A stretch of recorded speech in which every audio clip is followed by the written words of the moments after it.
Сәлеметсіңдер ме оқушылар? Аха, жақсы отыра қойыңдар. Бүгін көңіл күйлерің қандай? Жақсы. Аха, ендеше бүгінгі сабағымызды бастаймыз. Бүгінгі сабағымызды бастамас бұрын ең алдымен бір-бірімізбен сәлемдесіп алайық. Бұны сендерге лақтырамын. Сендер біртіндеп өздеріңе келген кезде сол тапсырманы орындайсыңдар, иә? Ендеше бірінші біз Аминадан бастайық. Тұра ғой орнынан. Ал 1, 2, 3. Аха, қандай түсті? Шапалақта дейді. Осылай шапалақтаймыз. Не деп тұр? Күлкі сыйла дейді. Күлім дейсің. Я, дұрыс. Келе ғой.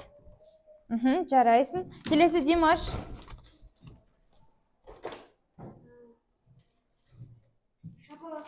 Шапалақтай ғой.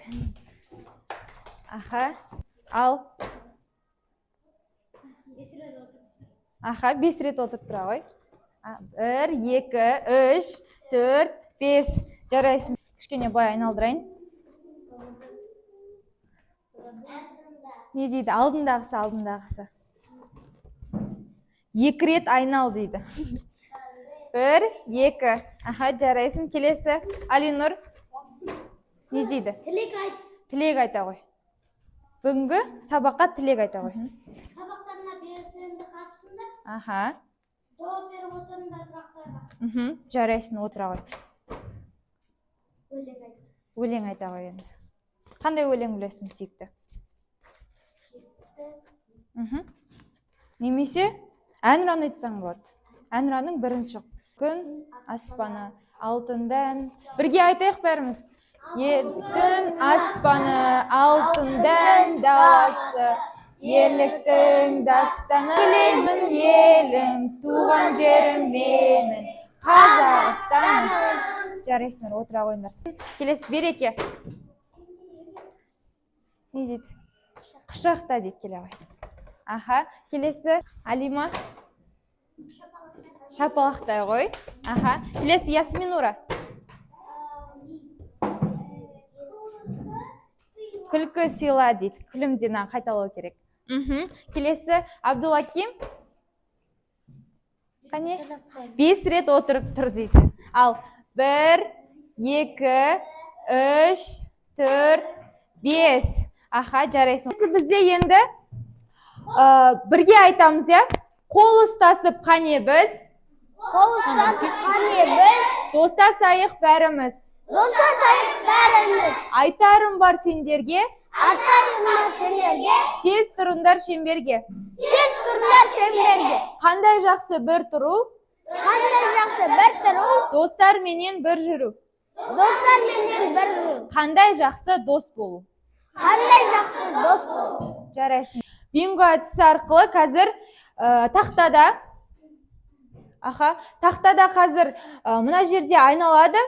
И біз тоқта деген кезде ішінен бір сан шығады, және де оған бір оқушы қол көтеріп жауап береді. Я сұрақ шығады, дұрыс жауабы бар ма, дұрыс па, жоқ па, соны тексеретін боламыз. Міне бинго. Енді келесі бет. Ал бірге барлығымыз 3 деген кезде тоқта деп айтамыз, я? 1, 2, 3. Тоқта. 24-ші. Қандай жануарлар төлін тірі туады және сүтімен асырайды дейді. Қайсар? Аха. Аха. Үй жануарлары да және де? Ешкі. Аха. 4 түлік малдар, я? Аха. Және? Сүт. Бұлардың барлығы не дейміз? Сүт. Қоректілер. Келесі сұрақ. Стоп. Сұрақ. Қандай жануарлар жұмыртқа салады дейді? Али. Қол көтеріп жауап береміз. Али, қазір жауап бересіңдер. Аха, дұрыс. Сосын дұрыс, құстар. Аха, сосын бауырмен. Я, тасбақалар дұрыс. Аха, жарайсың. Стоп. 18-ші ашық. Балықтар қалай көбейеді дейді. Заманбек. Дұрыс, Заманбек. Келесі, стоп. Неліктен қосмекенділер деп атаймыз? Бекнұр. Өйткені тасбақа, қосмекендіде жүретін жануары бар. Иә, Екі жерде де жүре береді. дұрыс. Олар Құрғақшылықта, суы мекенде. аха, олар суда да, яғни құрғақшылықта да жүре береді, иә? Дұрыс. Дұрыс. Жарайсыңдар балалар, жақсы дайындалып келіпсіңдер. Келесі бізде жаңа тақырыпты ашайық. Бүгінгі біздің тақырыпты ашу үшін тақтаға мына ребусқа қараймыз. Барымыз қараймыз. Мына жерде бірінші суретте не бейнеленген? Қасық. Қасық сөзінің соңғы 3 әрпін алып тастасақ қандай сөз қалады? Қа қалады. Дұрыс, қа. Оған ыңды қосамыз. Қан. Мынау ненің суреті? Қар. Қардың ең соңғы әрпін алып тастаймыз? Қа. Сонда қан, қа. Дұрыс. Ендеше бүгінгі біздің өтетін тақырыбымыз қаңқа, яғни адамның тірек қимыл жүйесі дұрыс дене сымбатын қалыптастыру болып табылады. Дұрыс. Келесі жаңа тақырыпты ашу үшін біз ең алдымен осы бейнероликті көріп алайық. Бұл жерде бізге қаңқа туралы мәліметтер айтылған. 200-ден астам сүйектен тұрады. Олар дененің тірегі болып, оның нәзік бөліктерін зақымданудан қорғайды, қозғалуға мүмкіндік береді, және бұлшық еттер бекитін орын болып табылады. Ондаған сүйектерден тұратын бас сүйегі миды қорғайды. Кеуде қуысының сүйектері жүрек пен өкпе сияқты маңызды мүшелерді жауып тұрады. Ал тоқпат жілік шынтақта білектің екі сүйегі, кәрі жілік, шыбық және шынтақ сүйектермен байланысқан. Біздің әрбір қолымыз бірнеше ондаған сүйектерден тұрады. Адамның аяқ қаңқасы немесе аяқтары ортан жілік, асықты жілік және басқа да көптеген сүйектерден тұрады. Қаңқа туралы Берілген бейнеролиге. Аха, дұрыс. Ендеше қазір барлығымыз 50-ші беттегі мәтінге қараймыз. Мен сендерге оқып беремін, жаңа бейнероликте де жасалған негізі. Мәтінді түсініп оқы дейді. Тірек қимыл жүйесіне қаңқа мен бұлшық еттер жатады. Қаңқа ол ағзаның тірегі, ал бұлшық еттер қимыл қозғалысты қамтамасыз етеді. Адам қаңқасын 200-ден астам сүйектер құрайды дейді. Бұлшық еттер міне бізге берілген адамның қаңқасы екен, балалар? Қаншадан астам сүйектер бар екен? Айта ғой. 200-ден астам. Дұрыс, 200-ден астам екен, Енді бұны оңға және солға бұрсақ, бұл жерде бізде бірінші номермен тұрған не ол? Бас сүйек, бас сүйек. Ал 6-шы номермен тұрған, оны қоспақ. Қол сүйектері. Одан кейін 7-ші номердегі жам бас сүйектері, Ал мынау 2-де тұрған бұл бізде Қаңқа. омыртқа, дұрыс. Ал мынау 10-ші номерде тұрған бізде қабырғалар. 3-ші мынау бізде аяқ, дұрыс. Бізде енді мына жерде қаңқаның 3 қызметі жайында берілген. Сол қаңқаның 3 қызметі жайында оқиық. Бірінші қызметін оқышы, Бекнұр. Тірек қызметін атқарады. Аха, дұрыс. Яғни балалар бізде қаңқа тірек қызметін атқарады екен.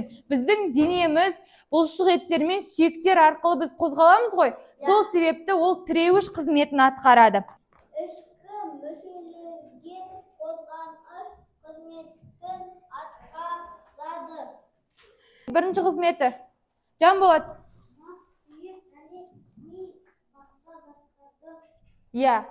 Қорғаныш қызметі екен, Тағы да 2-ші қызметі. Бекнұр. Денені қимылдатуға көмектеседі. Дұрыс, қимыл қозғалысқа келтіреді. 3-ші қызметі. 3-ші қызметі. Али. Аха, дұрыс, тірек қызметін атқарады, Енді соңғы сұрақ, бізде адам қаңқасында қаншадан астам сүйектер бар екен? Айқайламай, қол көтеріп айтамыз, Алинұр, Димаш, Венера. Дұрыс, жарайсыңдар екеуіңде. Енді келесі біздер бірінші топқа қаңқа бөліктерін атаулармен дұрыс карточкаға сәйкестендіру керек. Яғни, сендерге бұлай беремін.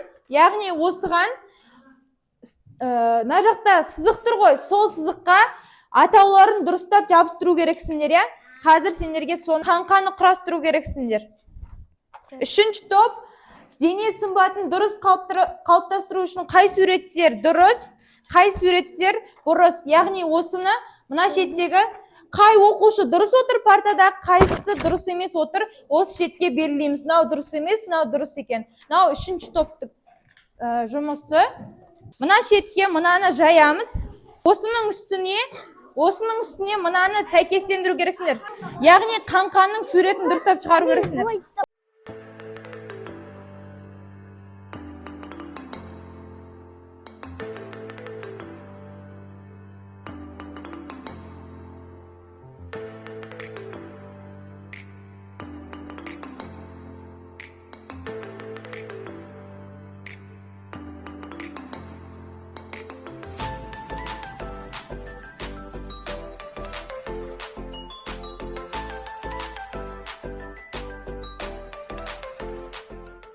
Бұл жерде бірінші топтың тапсырмасы мына сөздермен, яғни сүйек бөліктеріне сәйкестендіру болатын. Біріншісі бас сүйек депті, дұрыс па?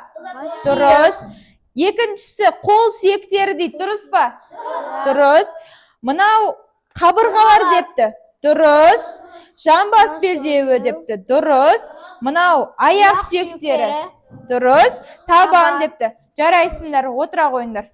Бұл суретте не берілген? Оқушылар.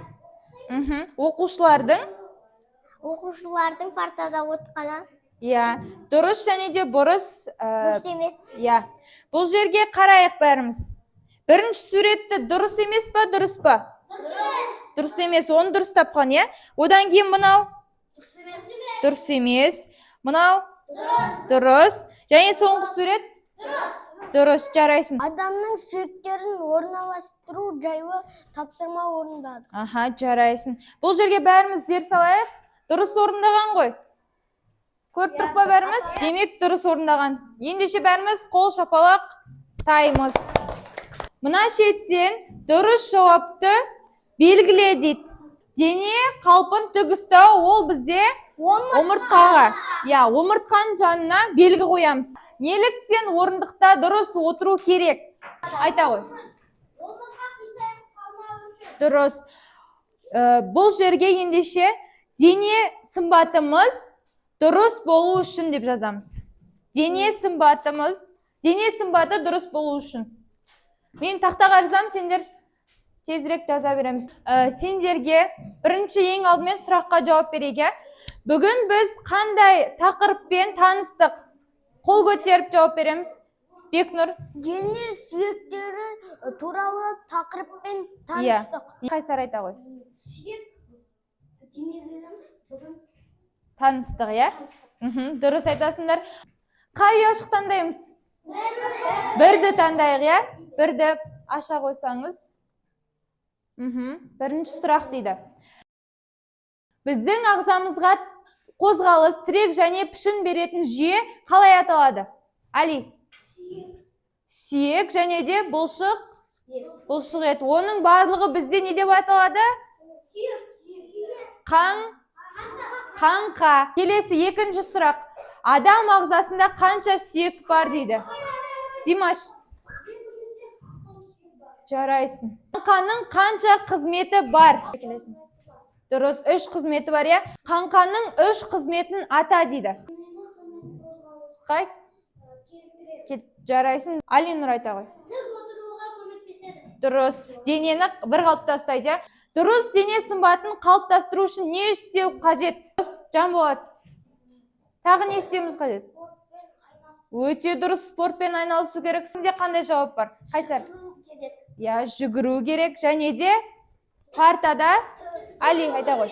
Дұрыс, береке. Тіке отырып, дұрыс отыруымыз қажет екен, я? Қаны тік ұстау, партада дұрыс отыру керек деп біз дұрыс жауап беріппіз. Енді бізде осымен қорытындыладық және де кері байланыс алайық енді бізде. Кері байланыс үшін бізде 3 түрі берілген. Яғни, егер де бүгінгі сабақ ұнаса, түсіндім, сұрақтарым жоқ болса, біріншіні барып басамыз. Егер де әлі де сұрақтарым бар, мен сабақта әлі толық түсінбедім десек, екіншісін басамыз. Ал егер де мүлдем түсінбедім мен бұл тақырыпты, әлі де түсінбедім деп айтатын болсақ, онда үшіншіге барып басамыз.